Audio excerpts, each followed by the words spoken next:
Selamat pagi Romo Gali dan selamat malam dan selamat sore teman-teman yang terkasih dalam Kristus. Shalom semuanya. Dan pada malam hari ini kita berjumpa kembali di acara Persekutuan Doa PDK Maria Bunda Allah. Dan seperti biasa saya Riana Atmajaya dan suami saya Andy, kita berdua akan menjadi moderator pada acara pada hari ini. Dan pada kesempatan yang berbahagia ini kita akan belajar bersama-sama tentang dengan Romo Gali dari Yogyakarta. Selamat datang Romo, dan selamat datang kembali di acara bersama-sama dengan kita di sini.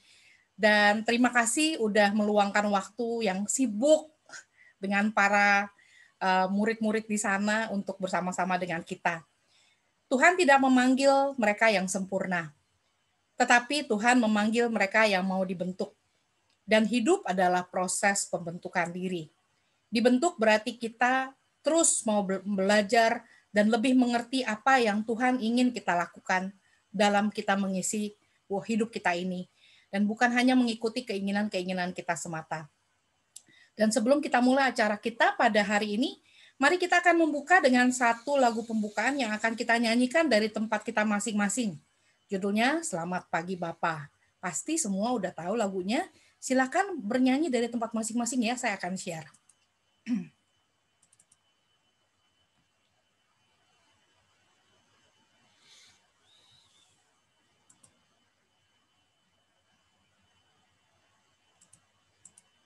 Sebentar.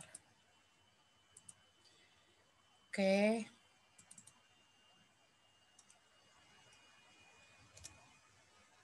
Mari bernyanyi dari tempat masing-masing ya.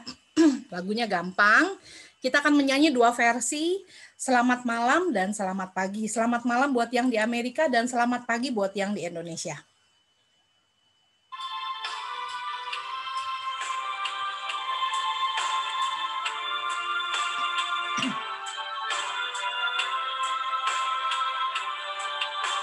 Selamat malam Bapa, selamat malam Yesus, selamat malam Roh Kudus. Terima kasih atas anugerah-Mu sepanjang hari ini. Ku memuji, ku bersyukur, ku muliakan nama-Mu.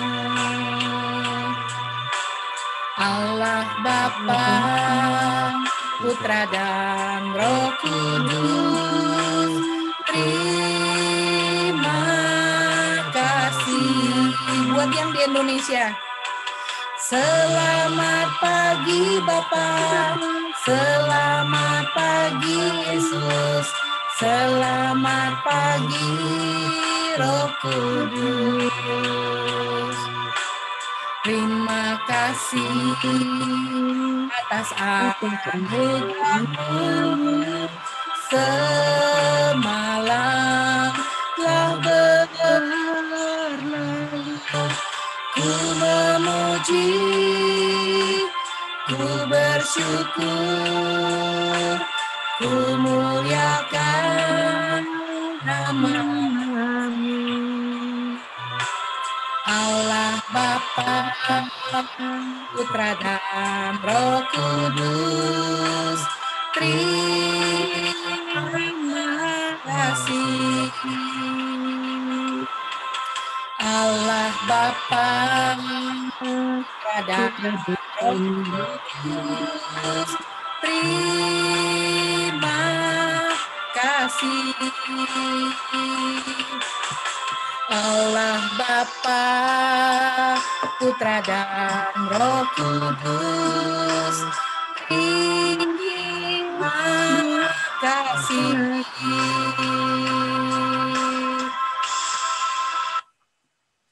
Mari bersama-sama kita mulai acara kita pada hari ini.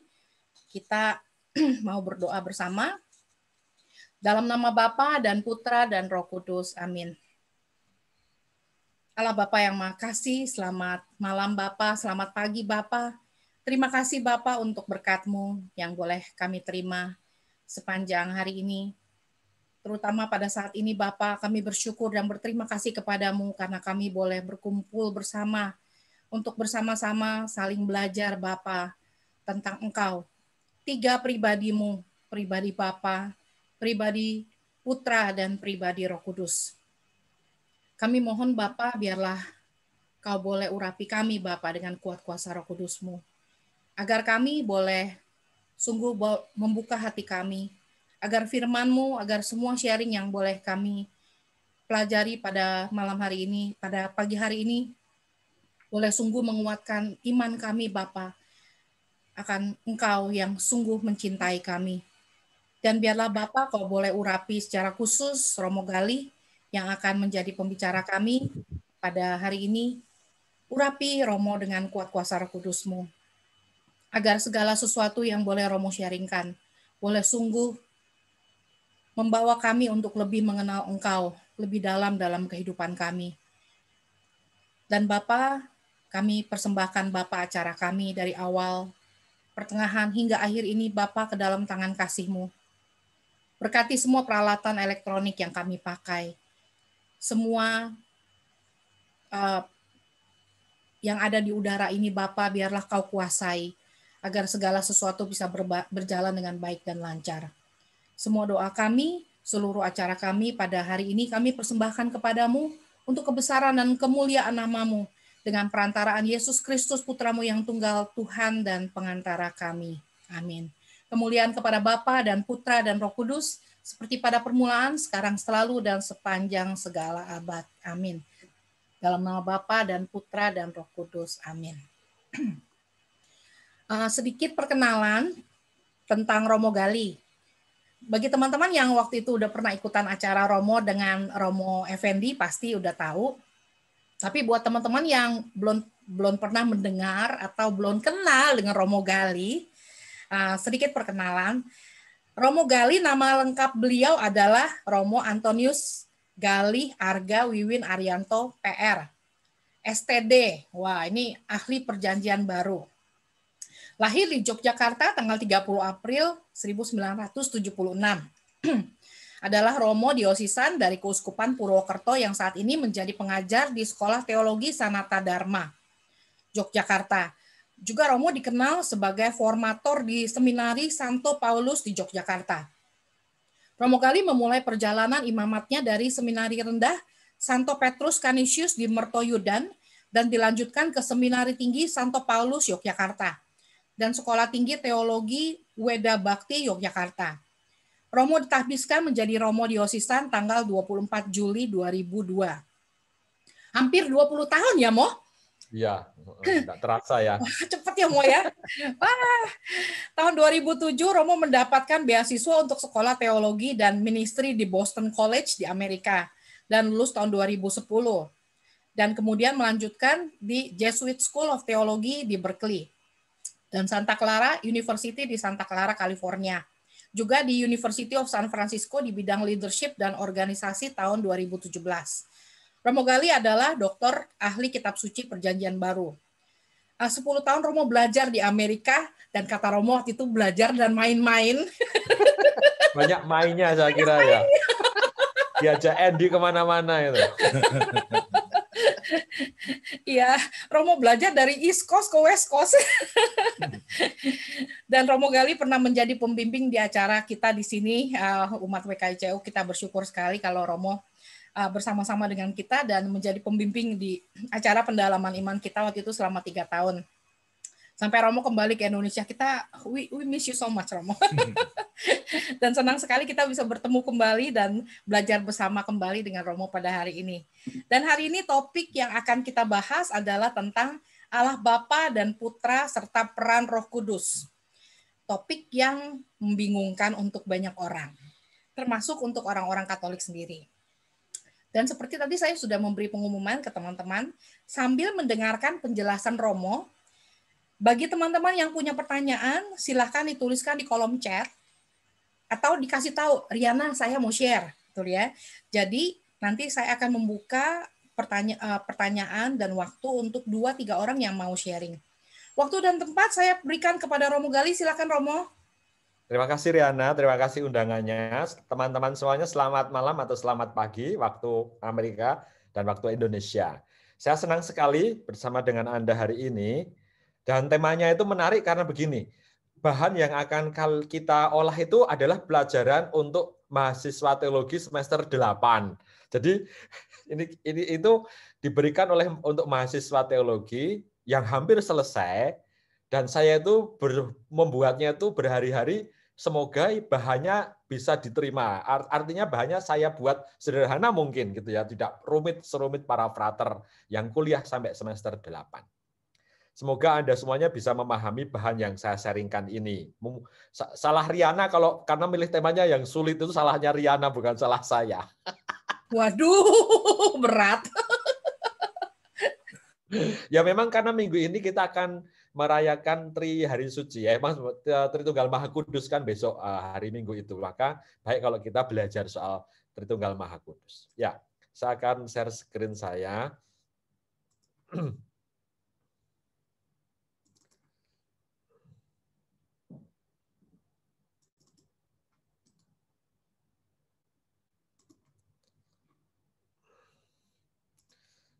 Belum mau membuka nih, sebentar. Nah,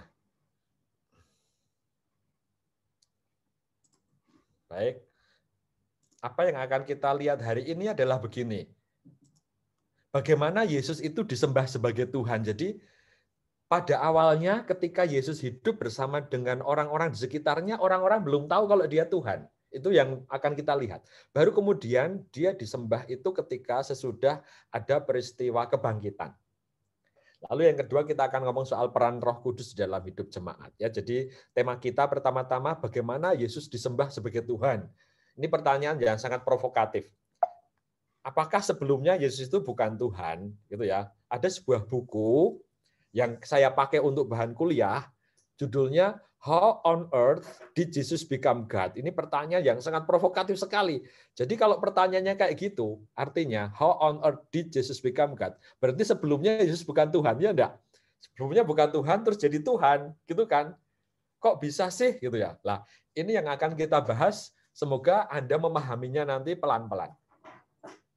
Larry Hurtado adalah seorang doktor kitab suci, lalu saya ikuti teori dia untuk menjelaskan bagaimana Yesus itu yang tadinya dianggap gitu ya, bukan dianggap tetapi orang tidak paham sebenarnya kalau dia Tuhan. Baru kemudian dalam perjalanan berikutnya orang menjadi paham kalau dia Tuhan. Sebelumnya orang nggak paham. Ketika Yesus hidup bersama para murid memanggilnya sebagai guru, bukan Tuhan, bukan, tapi hanya guru, nabi begitu. Jadi pada awalnya mereka enggak tahu kalau Yesus itu adalah Tuhan, enggak tahu. Nah ini, bagaimana Yesus menjadi figur yang disembah dalam komunitas gereja awal. Itu kan artinya, komunitas gereja awal itu kan tadinya adalah komunitas orang Kristen bersama dengan Yahudi yang bersatu. Tadinya Kristianitas itu kan bagian dari Yahudi, dan Yahudi itu percaya hanya satu Tuhan. Coba Riana ingat enggak perintah Allah nomor 1 itu apa? Cintailah Tuhan Allahmu dengan segenap hatimu, dengan segenap pikiran dan akal budimu. Ya, lalu jangan ada Allah yang lain gitu kan? Ya, itu pertanyaan. Nah, bagaimana kemudian kita memasukkan Yesus menjadi Allah juga dan kita tetap menganggap kita itu agama yang monoteisme? Ya enggak kan, sulit itu.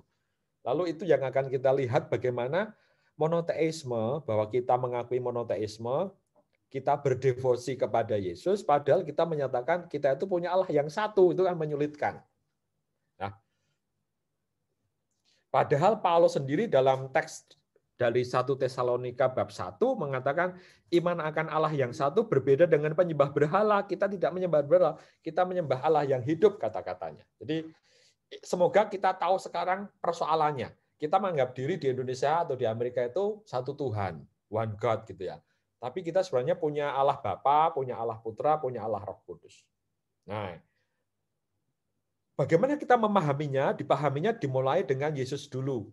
Yesus dulu dari awal bagaimana dia hidup sampai nanti dia dianggap atau orang memahami dia sebagai Tuhan. Nah ini, Shema Israel. Kita semuanya tahu, ini semua orang Israel sampai hari ini pun. Ya, di Berkeley waktu saya kuliah ada orang Israel. Lalu ini semanya. Semanya adalah ini, Anda pasti tahu semuanya yang mereka percayai. Shema Israel, Adonai, Eloheinu, Adonai Ehad. Ya, Hear Israel, the Lord is our God, the Lord is one. Ya, Riana tadi mengatakan hanya Tuhan satu, gitu ya. Ini dari perintah Allah nomor 1, Shema Israel, Adonai. Jadi ketika orang Israel atau orang Kristen itu bagian dari orang Yahudi, lalu makanya mereka tidak setuju dengan orang Kristen karena mereka menganggap mereka menduakan Allah, karena menganggap ada dua Tuhannya. Nah, tapi mari kita lihat bersama-sama sedikit pelan-pelan bagaimana perjalanan Yesus itu sampai dia diakui sebagai Tuhan. Nah, mari tolong dibacakan. Andy, tolong dibacakan di layar ini, Andy. What we believe. We believe. Tunggu. Ya. Namun bagi kita hanya ada satu Allah saja, yaitu Bapa, yang daripadanya berasal segala sesuatu dan yang untuk Dia kita hidup. Dan satu Tuhan saja, yaitu Yesus Kristus, yang olehnya segala sesuatu telah dijadikan dan yang karena Dia kita hidup. Ya, jadi sama ya. Kalau dari kata-kata yang Andi baca, namun bagi kita hanya ada satu Allah saja. Dalam bahasanya orang Israel itu Yahweh. Ingat ya, Yahweh. Allah Israel yang menyelamatkan keluar dari Mesir. Bahasa Yunaninya itu bahasa aslinya Yahweh. Sedang satu Tuhan Yesus itu lain. Kata-katanya bukan Yahweh. Tapi di sini Lord. Gitu ya, Lord bukan Yahweh. Lain. Kalau Yahweh itu Allah Israel, kalau Lord dipakai untuk Tuhan Yesus. Jadi Paulus, ini saya kutipkan dari Paulus 1 Korintus yang tadi, mereka menyebutnya berbeda antara Allah Yahweh dengan Allah Yesus itu mereka sudah menyebutnya berbeda. Bukan sesuatu yang sama. Dua pribadi yang sudah berbeda. Sejak dulu, sejak awal, ini pribadi yang berbeda. Yahweh itu adalah dari mana kita berasal. Asal muasal kita. Kita kan nggak pernah berdoa Yesus Kristus sebagai sumber asal muasal. Kita nggak pernah berdoa begitu, salah doanya. Jadi kalau Anda berdoa begitu, Yesus Kristus Allah pencipta, keliru. Secara teologi keliru doanya. Yesus Kristus Allah penebus, ya, Dia bukan pencipta, Allah penebus. Jadi kalau Anda doa Yesus Kristus Tuhan penebus, betul. Yesus Kristus Tuhan pencipta, salah, ya, keliru secara teologi, keliru itu ya. Salah, karena di sini yang menjadi asal muasal dan pencipta adalah Yahweh, Allah Bapa. Sedang Yesus Kristus adalah Allah penebus. Ya. Allah penebus. Lewat Yesus Kristus Allah menciptakan segala sesuatu. Nah, ini iman kita yang kita percaya. Ya. Kita memiliki satu Allah pencipta, Allah Bapa yang disebut dengan Yahweh. Dia itu penyelenggara, Dia itu Allah Abraham, Allah Ishak, dan Allah Yakub. Kita tahu dari sini, kita sudah tahu. Ya, kita punya Allah Yahweh dari dulu. Dari dulu ada Allah Yahweh, ada pencipta, penyelenggara, Allah Abraham, Ishak, dan Yakub. Riana tidak pernah berdoa, Yesus Kristus Allah Abraham, Ishak, dan Yakub. Keliru kan kalau begitu? Bukan. Yesus Kristus bukan Allahnya Ishak dan Yakub. Keliru ya. Jadi tidak. Ini fungsi atau peran Allah sebagai pencipta, lalu kita menyebutnya Yahweh, Allah pencipta. Lalu setelah ada Allah pencipta, ada Allah penebus. Nah ini, disinilah kita menyebutnya Yesus, Sang Sabda yang menjadi manusia, wafat dan bangkit. Ya. Jadi ada peran yang berbeda. Pencipta, lalu penebus, lalu yang terakhir adalah penyerta. Penyerta kita sebut dengan Allah Roh Ilahi, daya dari Allah yang menghidupkan. Jadi ini tiga peran yang berbeda dari masing-masing Tritunggal Maha Kudus yang kita rayakan besok pagi, saudara-saudari yang terkasih. Jadi perannya masing-masing berbeda. Yang satu itu sebagai pencipta asal muasal, yang satu itu penebus umat manusia, yang satu adalah penyerta. Mengapa sampai sekarang ketika Riana, teman-teman dari New York, teman-teman yang dimanapun, misa, merasakan kehadiran Allah. Kami yang di Indonesia juga sama. Bagaimana mungkin itu terjadi? Kok bisa sih orang di Indonesia merayakan Allah yang hadir? Orang di Amerika merayakan Allah yang hadir. Karena apa? Karena ada Allah Roh penyerta. Ada Roh Kudus yang sama, yang diakui. Ya. Suatu saat saya ujian pada frater, mengapa kamu ketika kamu misa di Jakarta, jam 6 sore, saya misa di Jogja jam 4 pagi, jam 5 pagi, sama-sama Yesusnya hadir enggak? Sama-sama Romo, kok bisa? Kita yakin kenapa? Frater enggak bisa jawab. Kenapa ya Romo ya? Ya iman kita. Betul, tapi karena apa? Karena itu tadi, karena ada roh penyerta ini yang membuat kita orang Kristiani meyakini sungguh bahwa Allah itu melewati batas ruang dan waktu. Nah, melewati batas ruang dan waktu. Kalau ukuran kita kan waktu seperti di AMDA yang di Amerika, ukurannya waktu sekarang jam Sabtu atau Jumat malam jam 7 malam misalnya ya. Kita kan ukurannya waktu. Tetapi ketika dalam diri Allah tidak ada ukuran-ukuran seperti itu. Dia terbebas dari ruang dan waktu. Ya.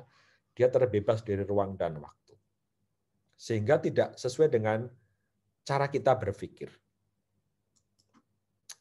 Nah, sekarang kita masuk pada figur Yesus Kristus yang disembah.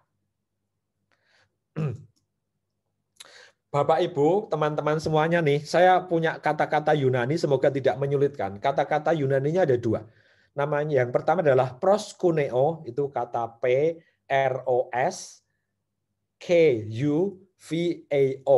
Proskuneo, artinya menyembah, menghormati, tunduk, ada rasa hormat pada sisi ilahi. Jadi kalau misalnya kalau Anda seperti masuk gereja lalu Anda itu hormat, itu namanya proskuneo. Ya, itu menyembah, hormat ada unsur ilahinya. Kata yang kedua itu pimto. P-I-P-T-O. Pimto. Itu artinya tersungkur, menyembah tanpa ada asosiasi pada unsur ilahi. Ya, jadi kalau Andy menyembah saya karena mau minta uang $1 itu bukan proskuneo tapi pimto itu ya. Misalnya saya tuh nyembah Andy, Tuhan Andy tolong dong aku diajak ke In-N-Out Burger nih, pengen banget makan burger di Indonesia nggak ada gitu ya, saya sembah Andy tuh. Ya itu bukan proskuneo, bukan menyembah Allah tapi menyembah pimto, menyembah tanpa ada unsur yang ilahi. Orang-orang Jogja itu menyembah Sultan itu pimto, bukan unsur ilahinya tapi sebagai rasa hormat gitu kan. Anda menyembah bendera atau hormat pada bendera itu pimto, ya enggak? Dibedakan ya, ada pimto, ada proskuneo. Nah, dua kata ini mohon diingat karena di dalam Injil Lukas dipakai berbeda. Mari kita lihat pemakaiannya di dalam Lukas. Nih, tolong dibacakan, salah satu teman mau membacakan. Siapa? Silahkan. Patricia, tolong dibacakan. Dari atas ya, Mo? Ya. Di situ ada seorang yang penuh kusta. Ketika ia melihat Yesus, tersungkurlah ia. Tersungkurlah memakai kata apa di situ? Ini loh, ada kata Pipto. Pipto. Iya, pipto atau pipto. Itu artinya ada unsur ilahinya tidak tadi, dari tadi, yang tadi? Enggak. Enggak ada. Jadi ketika Yesus masih hidup di dunia, orang yang menyembah Yesus ini merasa kamu itu kayak dukun gitu ya, bisa menyembuhkan. Maka aku menyembah kamu tapi nggak ada unsur ilahinya. Ini ketika Yesus masih hidup. Gitu di dalam Lukas. Ya. Dia menyembah, hormat tapi nggak ada unsur ilahinya. Yang kedua tolong dibacakan sekarang. Ia adalah kepala rumah ibadat. Sambil tersungkur di depan kaki Yesus, ia memohon kepadanya. Ya, kata tersungkur di situ juga pipto, ya kan? Jadi ini ada unsur ilahinya enggak? Enggak ada. Jadi ketika Yesus masih hidup, mereka, ini kepala rumah ibadatnya nih orang Yahudi, menyembah Yesus tapi kayak rasa hormat aja gitu. Enggak ada unsur ilahinya. Nah, berbeda.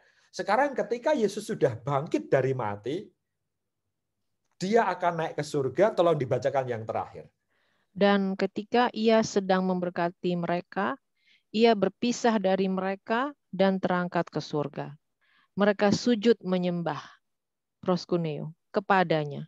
Lalu mereka pulang ke Yerusalem dengan sangat bersukacita. Nah, ini ada kata unsur ilahinya enggak? Ada. Ada. Jadi apa artinya kalau dari kesimpulannya? Jadi ketika Yesus hidup di dunia, orang-orang yang bersama dengan Yesus itu tidak tahu kalau Yesus Tuhan. Tetapi ketika ada kebangkitan Yesus, barulah mereka tahu. Jadi kesimpulannya, kalau dari teks bahasa aslinya nih, orang-orang itu mengenal Yesus sebagai Tuhan ketika sesudah peristiwa kebangkitan. Iya. Kalau tidak ada kebangkitan, mereka tidak akan tahu. Sama sekali. Nggak akan tahu. Ya. Jadi kayak gitu sejarahnya itu. Jadi apakah Yesus menjadi Tuhan ketika bangkit? Enggak, maksud saya Yesus dari dulu Tuhan. Hanya orang yang hidup dengan dia itu mengenalinya sesudah dia bangkit. Sudah dia bangkit. Oleh karena itu kita selalu ngomong, dasar iman Kristen adalah kebangkitan. Jadi Paskah kita salahnya di Amerika dan Indonesia kita merayakan Natal lebih meriah daripada Paskah, ya kan? Padahal Paskah harusnya lebih meriah karena dasarnya kebangkitan gitu ya. Karena dasarnya proskuneo, Yesus yang bangkit dan mereka lalu mengenal siapakah Yesus.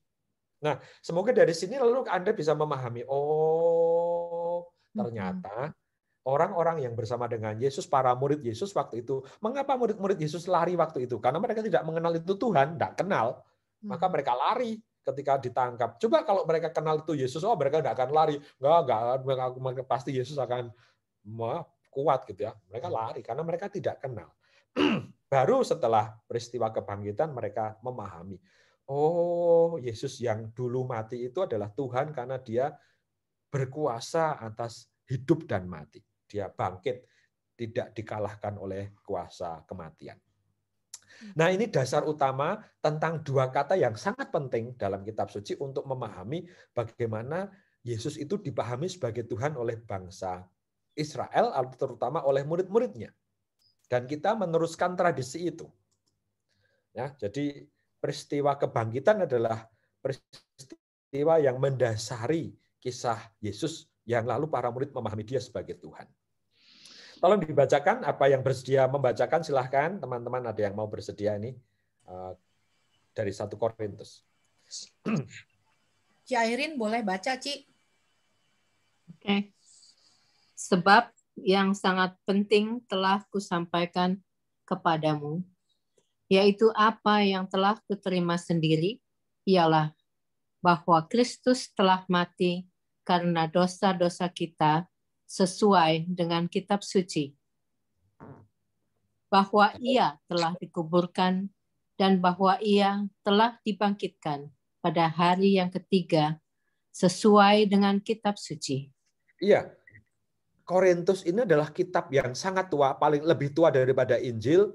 Oleh karena itu Paulus mengatakan ini yang paling penting pertama-tama adalah bangkit, bahwa ia telah dikubur, lalu ia bangkit, sungguh-sungguh dia menebus dosa kita. Ya, dia mengatakan itu sungguh-sungguh nih. Jadi karena kebangkitan itulah maka kita sangat yakin Yesus itu Tuhan. Tidak ada sebelumnya orang yang bangkit kayak dia. Ya, Paulus sangat meyakini itu sehingga dia sampai menulis kata-kata seperti ini.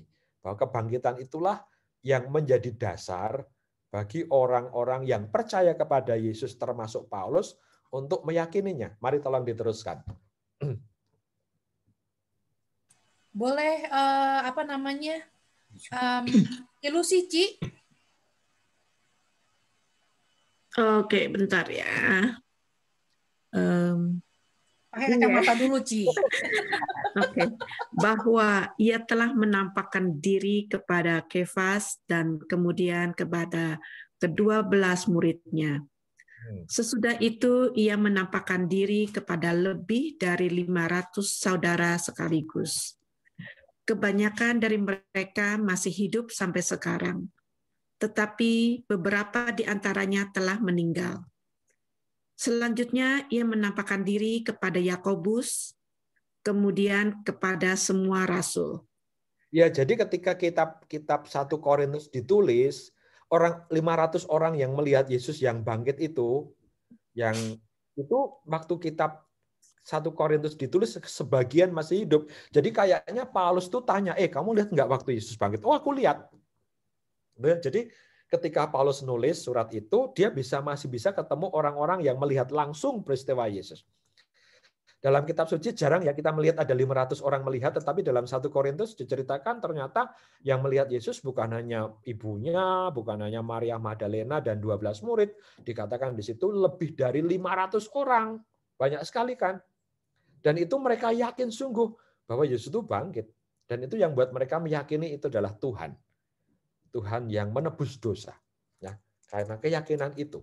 Ya, bahkan mereka bisa bertanya, karena sebagian dari mereka masih hidup yang melihat itu. Nah, ini keyakinan dasar gereja awal yang sangat meyakini bahwa kebangkitan itu membuat mereka menjadi percaya sungguh bahwa Yesus yang mereka anggap tadinya hanya nabi, tadinya hanya guru, menjadi Tuhan yang sungguh-sungguh menguasai hidup dan mati orang. Maka, kalau digambarkan kayak gini, kisah pertama-tama ada kitab suci perjanjian baru karena ada kisah kebangkitan. Kalau tidak ada peristiwa Yesus yang bangkit, tidak akan pernah ada gereja Katolik. Tidak akan pernah ada kitab suci kita. Ya, dari kisah kebangkitan orang bertanya-tanya, kok dia bisa bangkit karena apa? Oh, karena dia sebelumnya wafat dan sengsara. Kenapa dia wafat dan sengsara? Karena sebelumnya dia berkarya dan mewartakan Injil, dia berkonflik, dia tidak disukai orang-orang Farisi, gitu ya. Lalu kemudian, oh, di mana dia lahir? Oh, dia dulu lahir di daerah mana? Bethlehem. Kayak kita lah. Kita ketika ada presiden Pak Jokowi jadi presiden, orang bertanya-tanya, dia orang mana sih? Bagaimana kecilnya? Oh, dulu sejak kecil ibunya sudah mimpi dia jadi presiden, mungkin gitu ya. Tetapi bahwa gini, karena ada peristiwa kebangkitan Yesus, lalu orang bertanya-tanya ke belakang, ditarik-tarik ke belakang. Kok bisa sih dia bangkit? Karena apa? Orang bertanya-tanya. Ya, karena ada kisah kebangkitan itu. Lalu muncul wafat dan sengsara, muncul karya Yesus di Galilea, muncul kisah kanak-kanak Yesus. Nah, tetapi kalau kita mengikuti Injil, maka bagaimana Injilnya ditulis nanti? Lalu kita mengikuti Lukas, tolong mari dibacakan salah satu. Tolong Ibu Grace. Grace. Nggak ada Grace-nya. Hai, Grace-nya lagi tidur kali. Baik, kalau Grace-nya nggak siap, Don. Ibu Priscilla. Oke. Lukas 1 ayat 1-4.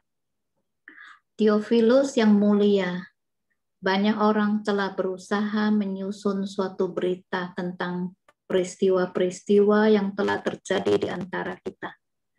Seperti yang disampaikan kepada kita oleh mereka, yang dari semula adalah saksi mata dan pelayan firman. Ya, terima kasih. Jadi ini si Lukas menulis berdasarkan saksi mata. Jadi dia tanya-tanya kepada saksi mata yang melihat peristiwa Yesus yang bangkit. Ya, dan pelayan firman, artinya para pengikut Yesus ditanyai.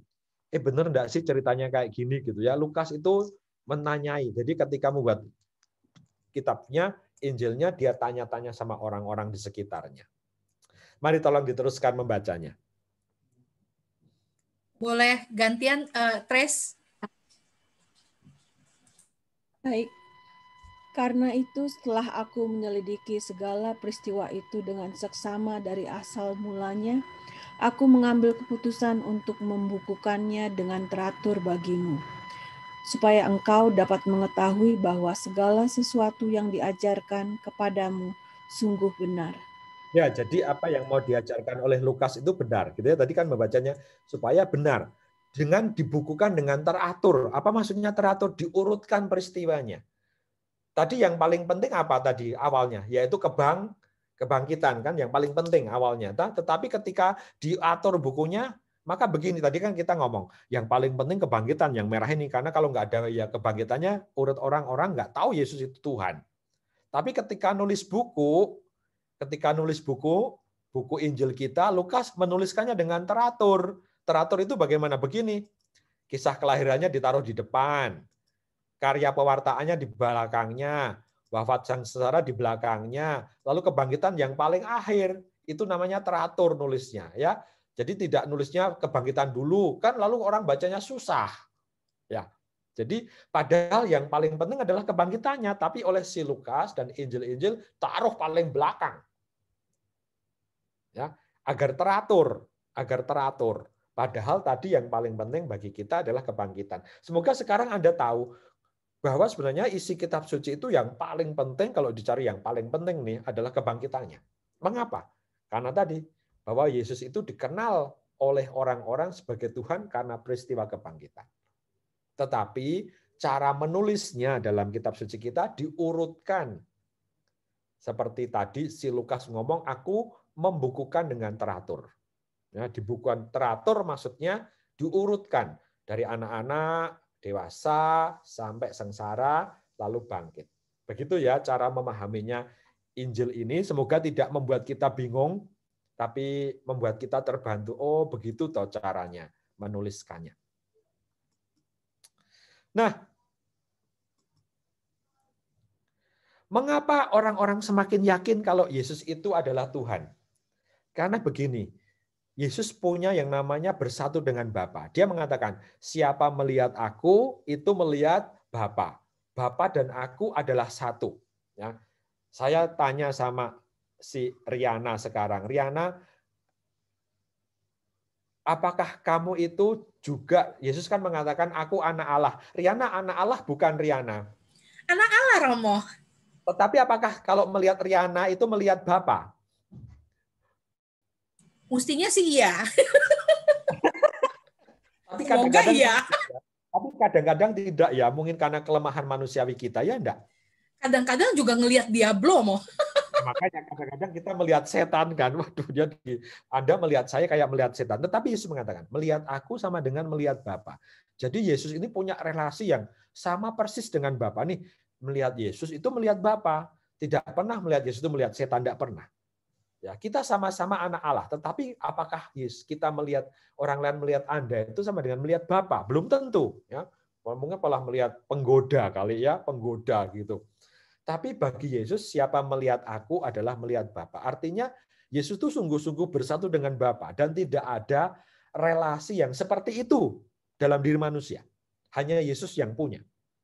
Sehingga orang mengatakan, ini sungguh-sungguh benar nih, dia itu anak Allah. Karena sungguh-sungguh tidak ada yang seperti dia. Melihat Yesus, melihat Bapa, tidak ada.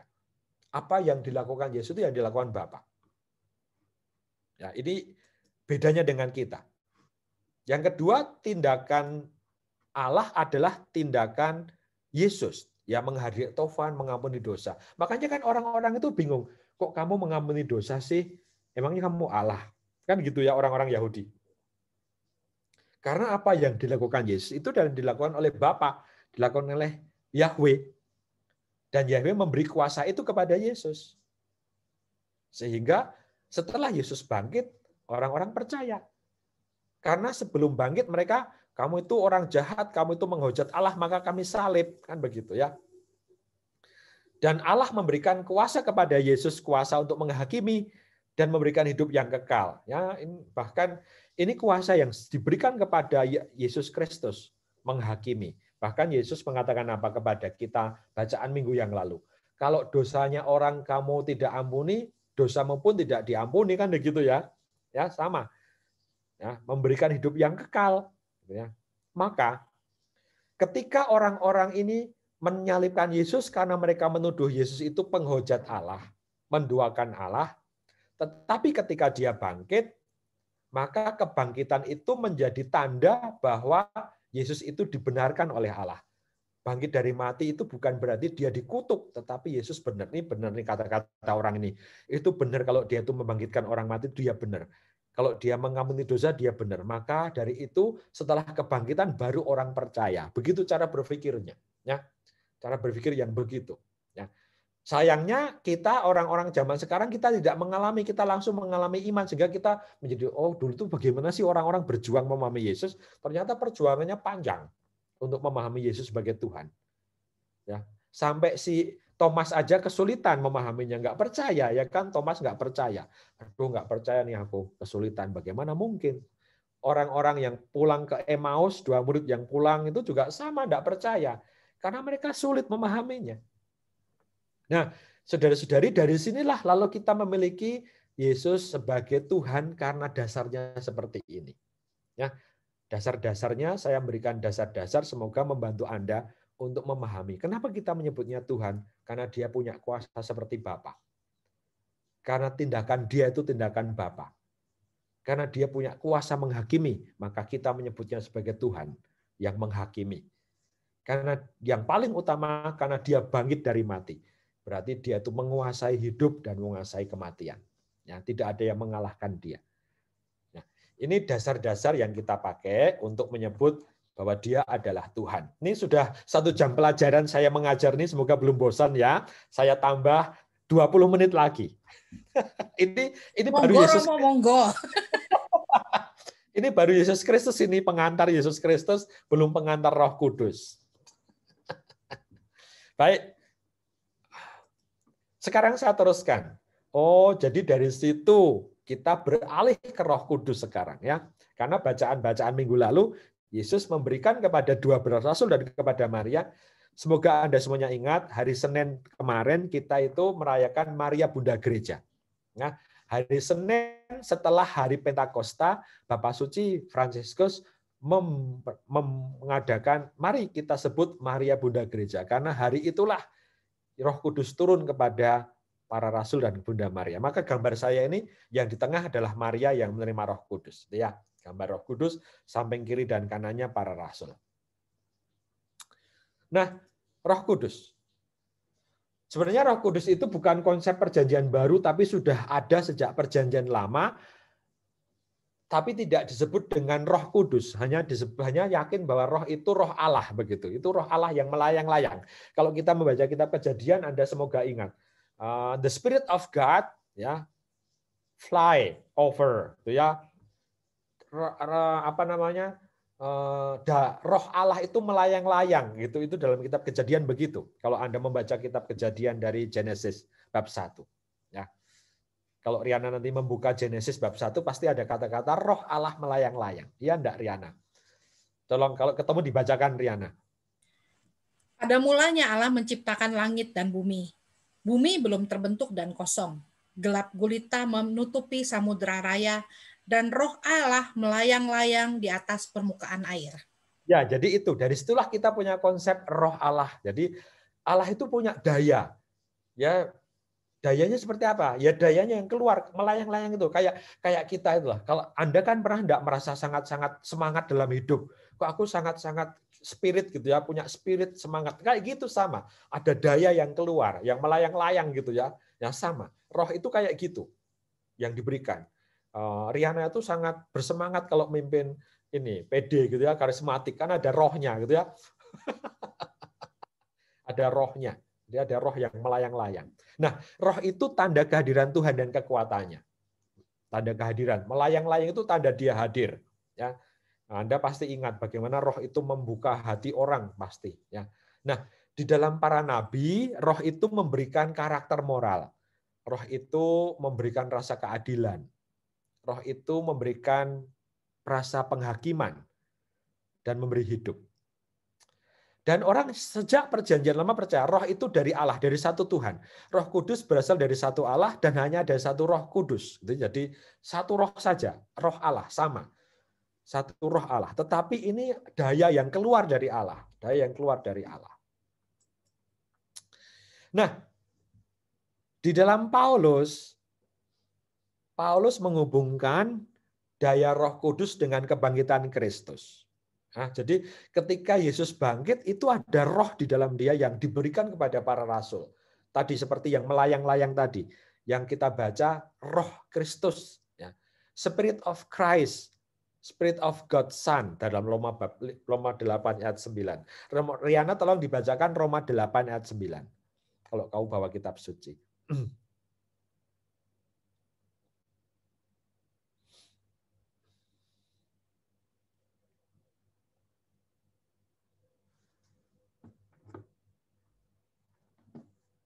Oke, Roma 8 ayat 9.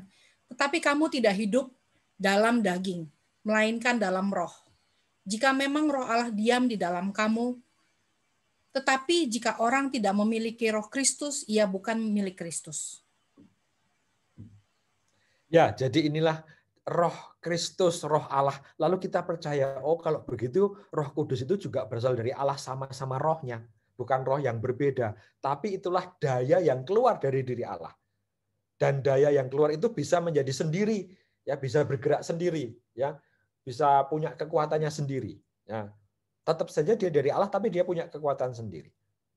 Dan Roh Kudus dan Roh Kristus itu menghadirkan Yesus yang naik ke surga dalam hidup jemaat, dalam diri kita. Kenapa sekarang kita masih meyakini kalau Anda kan terima hosti ini tiap minggu. Kenapa Anda bisa yakin ini adalah tubuh Kristus? Kok yakin dari mana?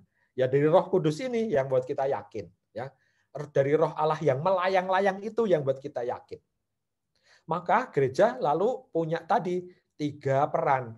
Peran pencipta, peran penebus, dan peran penyerta. Nah, begitu cara memahaminya. Paulus dengan sangat jelas mengatakan, manusia pertama Adam itu makhluk yang hidup. Tetapi Adam yang akhir atau Yesus menjadi roh yang menghidupkan. Dialah yang memberikan hidup kepada kita.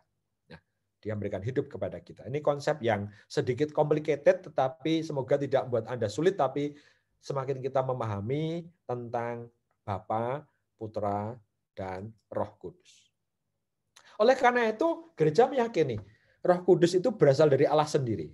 Karena sejak awal mula tadi, dari yang Riana baca, Roh Allah yang melayang-layang. Sejak awal mula dari Bapa. Dan Paulus membedakan 3 nih, dari kata pneuma, bahasa Yunaninya. Di dalam kitab suci, surat-surat Paulus gini. Ada namanya O, yang nomor 1 itu ada tulisan ho, tapi bacanya dalam bahasa Yunani O pneuma, the spirit of God, ya. Pneumateo, roh Allah atau Holy Spirit. Nah, nomor 1 dan nomor 2 itu sama. Itu roh Allah artinya, Spirit of God. Tapi yang nomor 3 itu ada roh yang berbeda.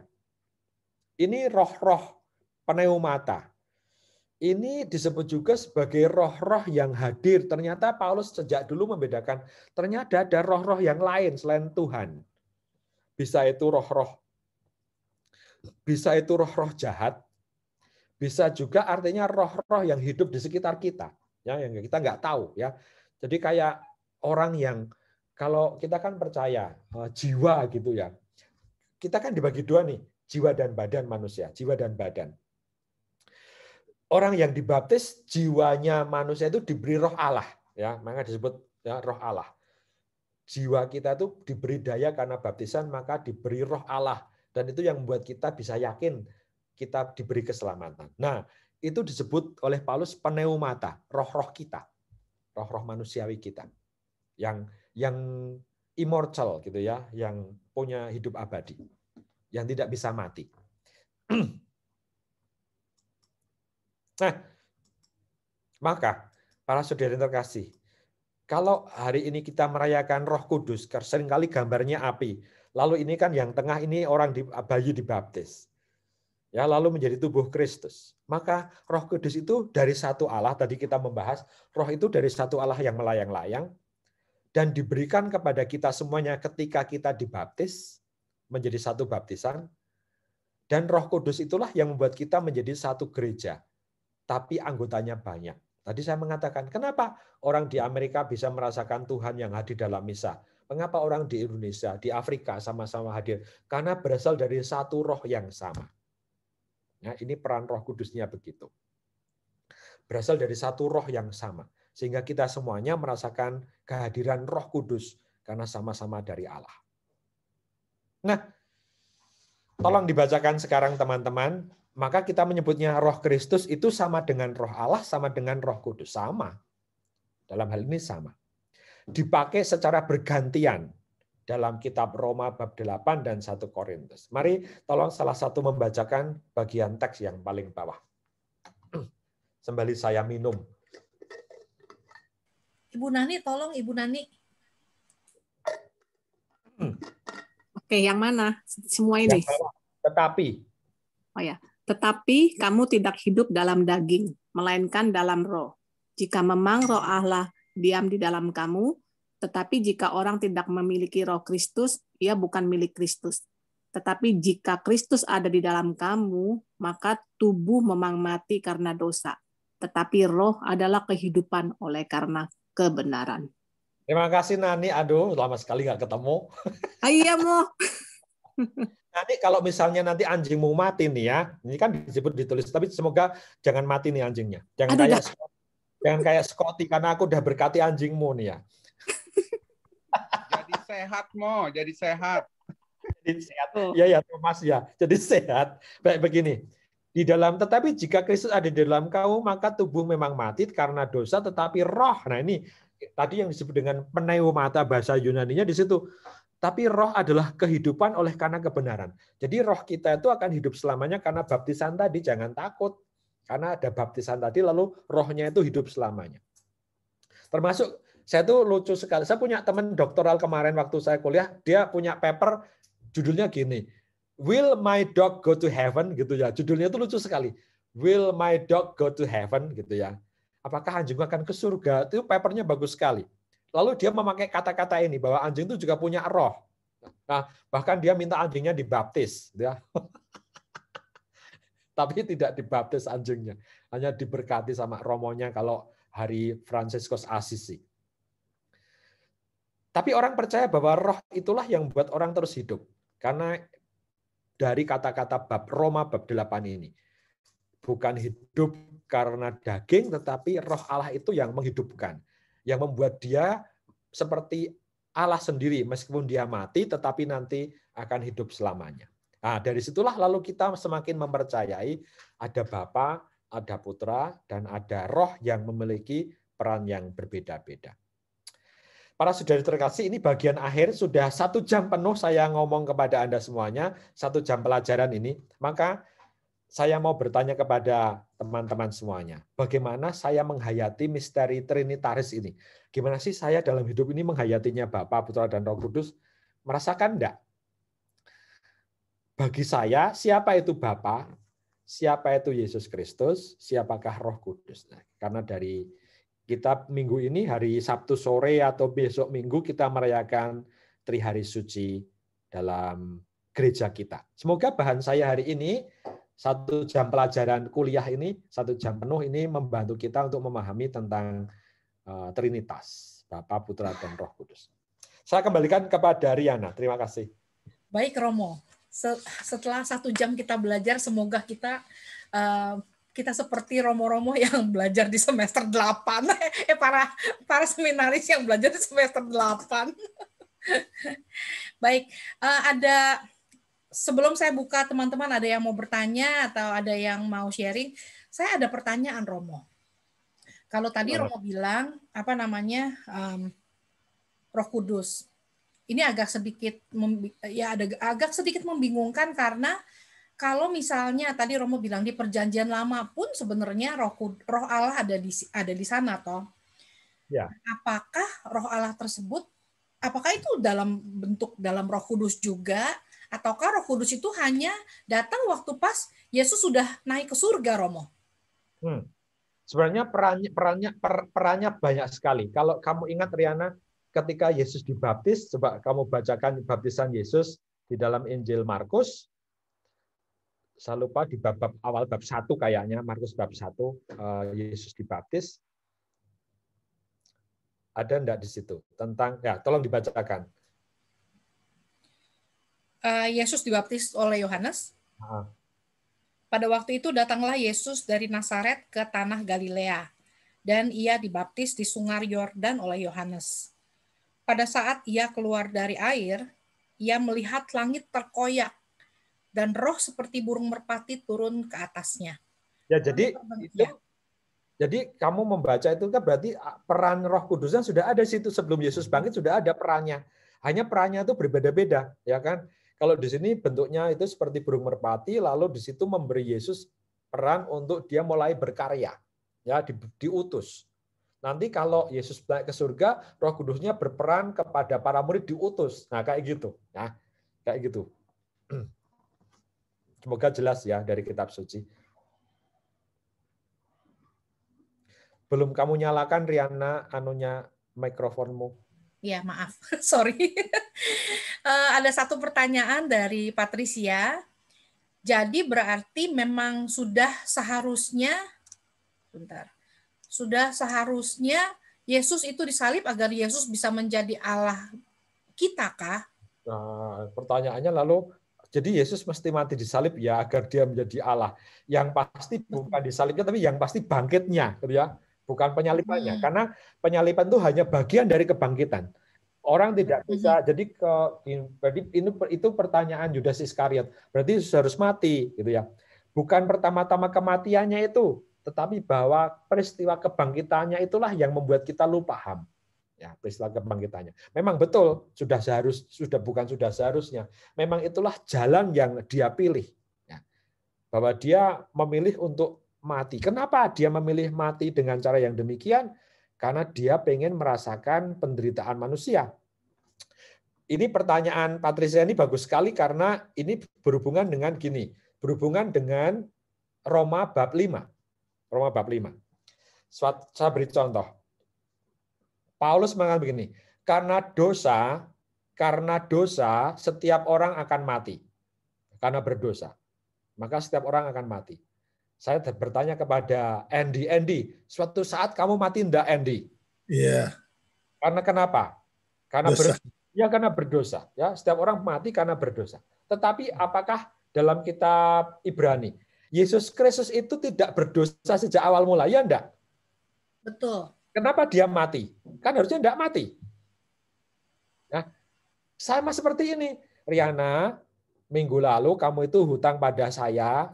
Ingat enggak Riana waktu di Berkeley kamu hutang pada saya $5 Riana untuk bayar parkir, ya kan? Enggak gitu. Just kidding. Jadi suatu saat Riana tuh hutang pada saya. Nah, karena hutang maka Riana harus membalasnya. Ya enggak, harus mengganti utang itu. Harus bayar dong, mau. Bayar dong. Ya, hutang. Nah, sama seperti Yesus. Yesus itu yang harusnya tidak mati, dia dibuat mati. Padahal dia harusnya nggak mati. Untuk apa? Untuk mengganti hutang-hutang kita. Nah, itulah cara berpikirnya Paulus. Kenapa Yesus itu harus mati? Kenapa dia harus menderita?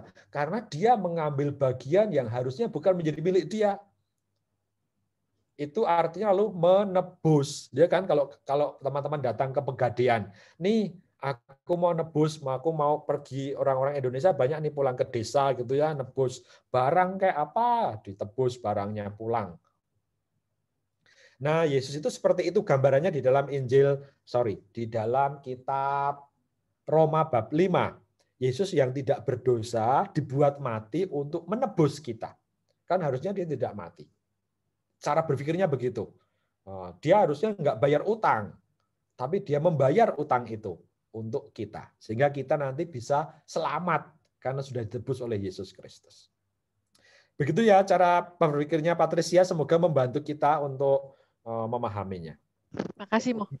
Ya, teologinya begitu. Ada satu pertanyaan lagi, Romo. Kalau kita sudah dipenuhi Roh Kudus sejak Yesus naik surga, Roh Kudus telah diturunkan kepada para rasul, lalu mengapa saya masih mau marah dan tidak taat kepada Allah? Apa yang harus diupayakan supaya kita tetap tinggal di dalam Roh Kudus?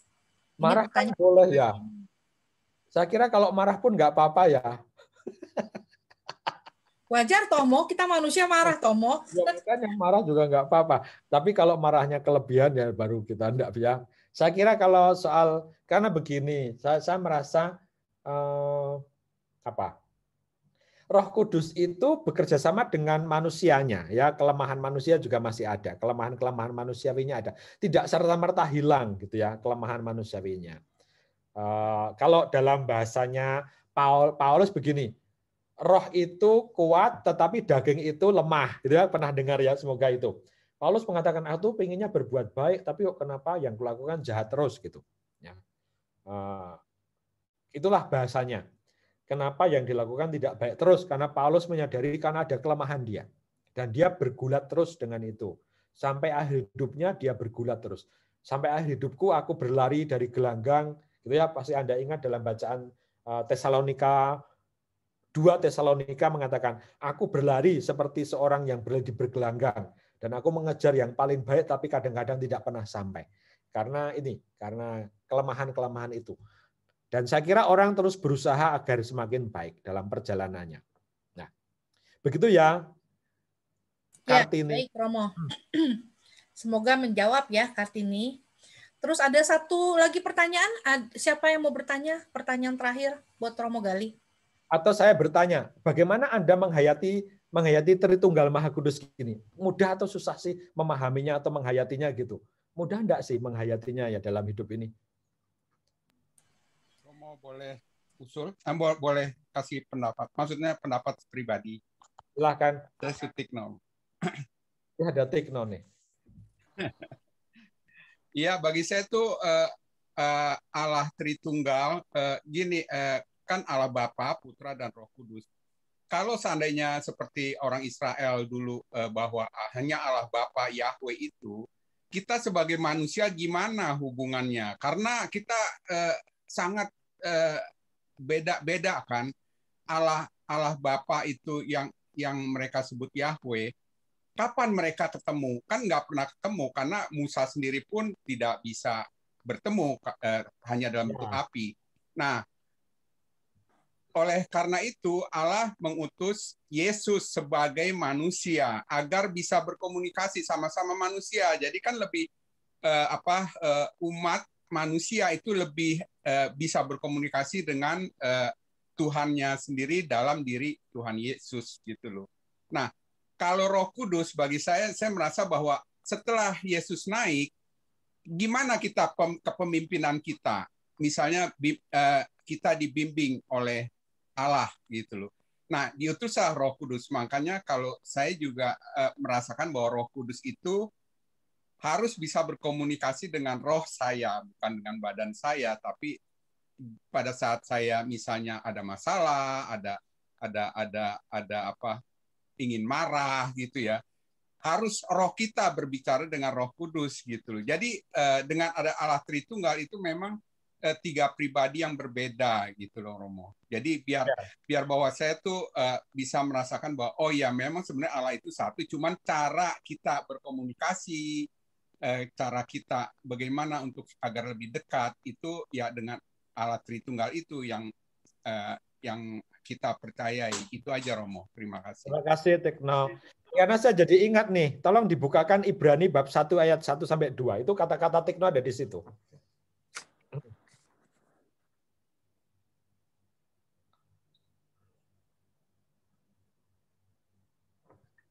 Ibrani bab 1 ayat 1 sampai 2. Oke, saya baca ya, Mo ya. Setelah pada zaman dahulu Allah berulang kali dan dalam berbagai cara berbicara kepada nenek moyang kita dengan perantaraan nabi-nabi. Maka pada zaman akhir ini, Ia telah berbicara kepada kita dengan perantaraan anaknya, yang telah Ia tetapkan sebagai yang berhak menerima segala yang ada. Oleh Dia, Allah telah menjadikan alam semesta. Ya, jadi apa tadi yang Tikno katakan? Bagaimana kita berkomunikasi dengan Allah kalau Bapa itu jauh, lalu Ibrani 1 tadi mengingatkan kita, Yesus itu buat kita bisa berkomunikasi karena dekat. Itu ya tadi yang bahasanya Tikno begitu. Sebenarnya Tikno tadi mengutip kitab suci Ibrani 1 tadi sebenarnya dia itu. Ya, dalam bahasa dia. Ya. Oke, baik Romo. Ada satu pertanyaan lagi Romo dari Kenzo. Dia bertanya, mana yang benar? Manusia terdiri dari tubuh, jiwa, dan roh, atau tubuh dan jiwa saja. Terus bagaimana dengan orang yang belum dibaptis? Apakah mereka sudah ada roh pembimbing seperti peran Roh Kudus dalam hidup mereka juga tanpa dibaptis? Ya, sejak zaman Thomas Aquinas itu tahun 1400-an itu gereja meyakini dualisme jiwa dan badan, ya kita punya jiwa dan badan, bukan jiwa dan badan. Sedang kata roh itu disebut oleh gereja ketika ada daya ilahi yang ada, yang memasuki jiwa dan badan kita. Ya bukan jiwa, badan, dan roh, tetapi manusia itu punya jiwa dan badan. Dua unsur dualisme, jiwa dan badan. Badan itu manusiawi bisa mati, jiwa itu tidak bisa mati. Nah, jiwa yang diresapi oleh sabda Allah dan karena baptisan diberi roh ilahi, gitu maksudnya begitu. Jadi ada roh ilahinya di situ. Ya. Bukan dari kita sendiri rohnya, tapi dari Allah. Apakah orang yang tidak dibaptis itu punya jiwa, maksud saya punya daya yang baik? Gereja percaya bahwa orang itu masih bisa berbuat baik lewat hati nurani dan moralnya. Ya enggak, kan? Anda kan ingat teman-teman di Amerika ini banyak orang enggak percaya pada Tuhan. Toh mereka kadang-kadang atau mereka pun bisa hidup dengan baik. Karena mereka punya moralitas. Karena mereka punya orang Katolik menganggapnya itu ada daya roh ilahi yang bekerja dalam hidup mereka. Bahkan dalam Konsili Vatikan, Nostra Aetate, kerjasama dengan agama-agama lain, mengatakan bahwa di dalam agama lain pun ada percikan-percikan kebenaran ilahi. Tapi yang paling mutlak adalah Yesus Kristus. Mudahnya gini deh, ya, dari rumah saya di Berkeley, mau ke tempatnya Riana tuh kalau pakai freeway langsung sampai, ya enggak Riana? Free berapa itu Riana ya? Ya. 880 Romo. Ya, 880 ya, itulah Yesus Kristus. Akulah jalan kebenaran dan udah itu aja. Nggak usah naik bis dari Berkeley keluar ke San Leandro, itu masih putar-putar gitu ya. Putar-putar itu nggak sampai. Nah, kalau agama Katolik itu kayak naik 880 gitu langsung sejalur, nggak bayar, gratis sampai rumahnya Andy, keluar San Leandro, exit gitu langsung sampai dekat rumahnya Andy Riana yang ada Thai food-nya itu ya. Masih ingat saya. Begitu ya, Kenzo. Jadi di dalam agama lain, gereja masih percaya ada juga daya-daya ilahi yang ada dalam diri mereka. Oke, baik Romo. Ini tetangga saya mau bertanya kepada Romo. Cuman simple, Romo. Saya selalu pikir itu kitab Ibrani siapa yang tulis, Romo? Kitab Ibrani, kita kan selalu mengatakan surat kepada orang Ibrani, begitu ya. Karena penulisnya tidak kita ketahui. Orang percaya itu bagian dari surat-surat umum.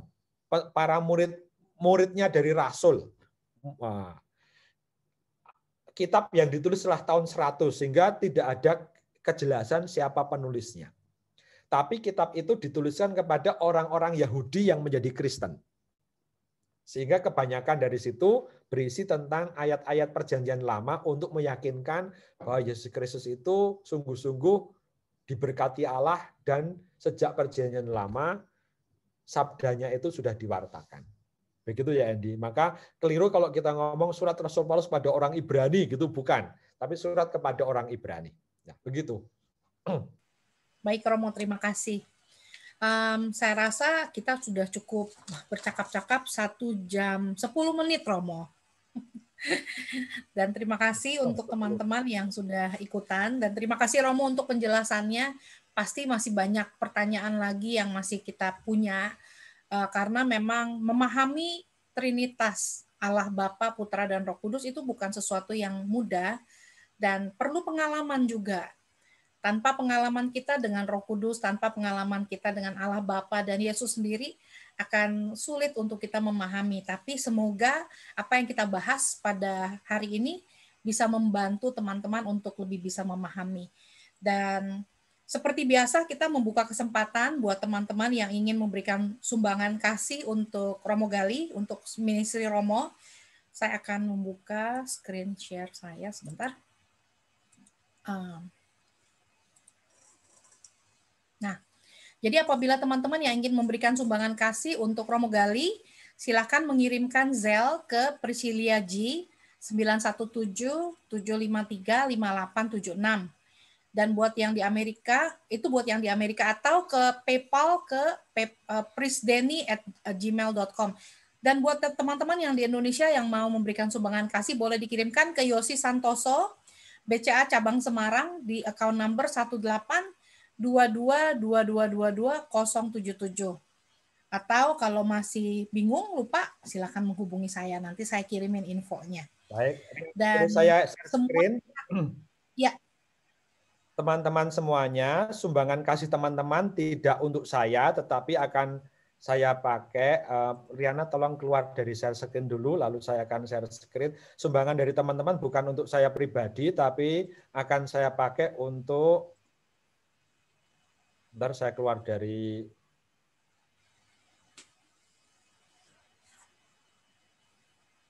Mana nih? Nah ini. Semoga Anda melihat share screen saya ini. Sumbangan Anda semuanya akan dipakai untuk proyek, yaitu namanya kegiatan Live In para Frater, tanggal 10 sampai 24. Para Frater saya itu akan live in atau hidup di rumah-rumah orang bukan Katolik. 14 frater akan hidup di rumah bukan orang Katolik. Tanggal 10 sampai 24 Juli, mereka akan tinggal untuk bekerja. Ada yang di tempat tukang, ada yang di tempat petani, ada yang di tempat perusahaan-perusahaan home industry gitu ya, membuat dari macam-macam lah, tanah liat, gerabah, agar para calon romo ini, para calon romo saya ini belajar untuk hidup bersama dengan orang kecil. Lalu para frater ini karena hidup bukan dengan orang Katolik, mereka menginap di rumah orang Islam atau orang Protestan, maka para frater ini akan membayar untuk tinggal, yaitu $4 sehari, 50.000 kali 12 hari kali 14 frater.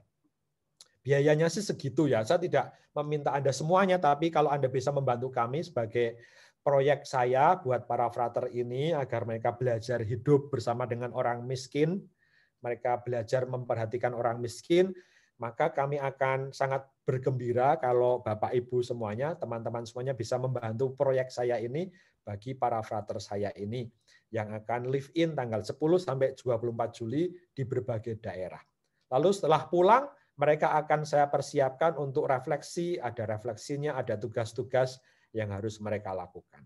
Terima kasih, itu kegiatan program saya untuk para frater sebanyak 14 frater yang akan melakukan live in sebagai bantuan dari Anda semuanya sehingga program ini berlanjut dan bisa berhasil dengan baik. Terima kasih atas bantuannya dan kerjasamanya. Terima kasih, saya kembalikan kepada Riana.